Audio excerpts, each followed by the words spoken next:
오늘 말씀은 이사야 30장 말씀을 봅니다.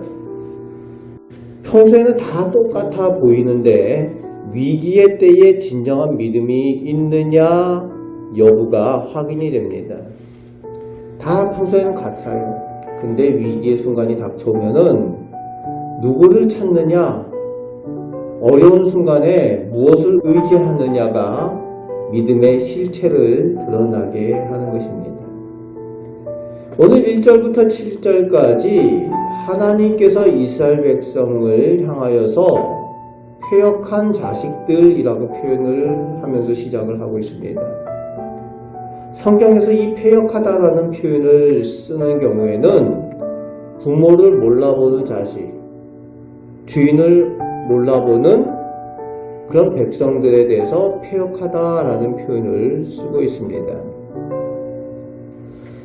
하나님의 백성이라고 불리던 사람들이 전쟁의 위기가 닥쳤을 때에 자기들 스스로 지혜롭다고 생각해서 행동한 것이 강대국인 애굽과 맹약을 맺는 것이었습니다. 그런데 하나님께서는 그것이 하나님의 영, 하나님의 인도하심이 아니라 자기들 생각대로 강대국 애굽하고 조약을 맺고 그들을 의지한다는 겁니다.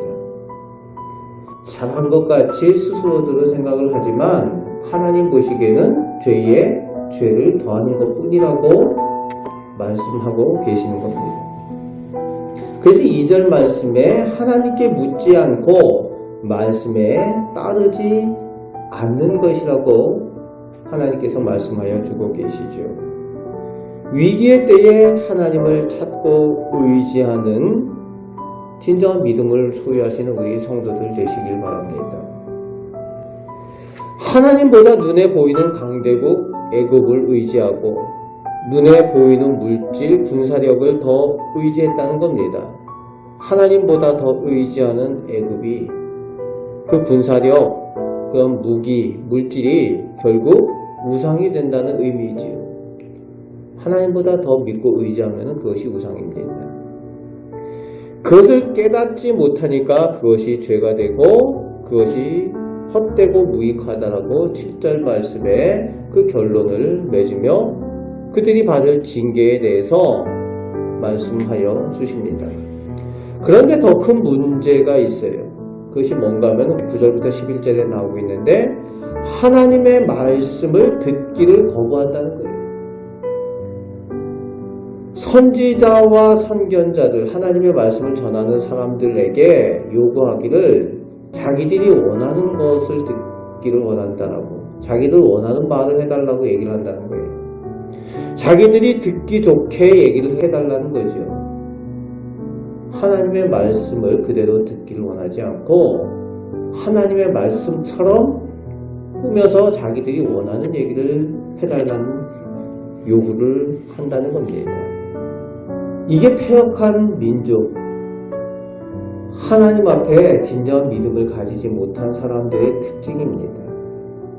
믿음이 있는 것처럼 보이지만 내가 듣고 싶은 얘기만 골라서 듣는 사람들.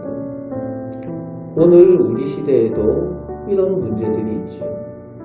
많은 사람들이 몰려가는 그런 교회들, 가만히 보면요, 위로의 말씀이다 이야기를 하지만 실제로는 그 사람들이 듣고 싶은 얘기만 듣는 그런 교회로 몰려가는 경향이 많이 있습니다. 하나님께서는 하나님의 말씀이 그대로 들려지기를 원하십니다. 그래서 성경 가운데에 거친 돌이라는 표현을 써요. 이사야서에서도 거친 기초라는 표현을 쓰고 있죠. 발에 걸리는 것처럼 내 마음에 걸리고 그렇게 거치는 돌처럼 하나님의 말씀이 느껴질 때에 그것이 진정한 우리를 향한 하나님의 말씀일 수 있다는 겁니다. 우리는 그런 하나님의 말씀이 나에게 들려질 때에 더욱 그것을 소중하게 여기고 하나님 앞에 올바로 서는 귀한 말씀인 줄 믿고 순종하며 의지하시는 우리 성도들 되시길 바랍니다. 그런데 그 패역한 백성이 하나님의 말씀을 듣기를 싫어합니다. 그래서 하나님께서 징계하시는 내용이 13절부터 17절까지 나오고 있죠. 너희가 의지하는 것들로 인하여서 너희가 망하게 될 것이다. 그에 반해서 18절부터 26절까지는 위기의 순간에도 하나님만 의지하고 소망하며 기다리는 사람들에 대하여 허락하시는 하나님의 복을 약속하여 주시는 말씀이 나오고 있습니다.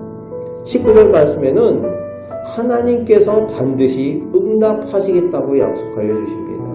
그리고 20절 말씀에는 스승이라고 여기서 표현하고 있는데 스승이신 하나님을 볼 것이다 라는 표현을 하고 계시지요.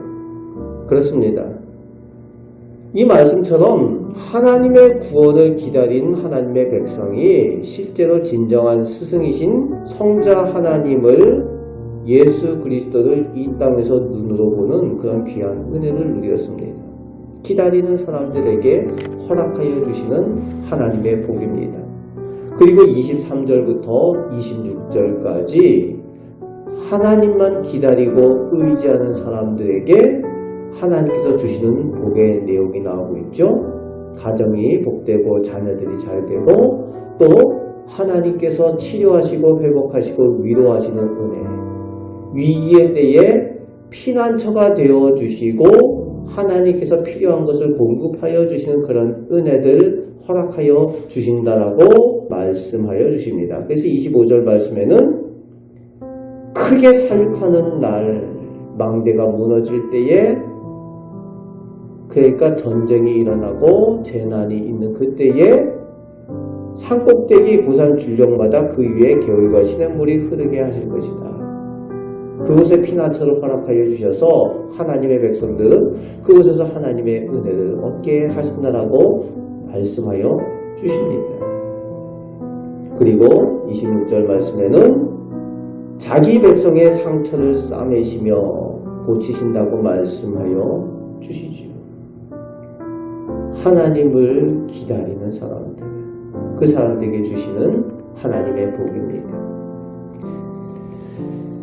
기다림으로 인해서 하나님의 은혜를 받아 누리는 그 복을 오늘도 우리가 체험하며 살아가시길 바랍니다.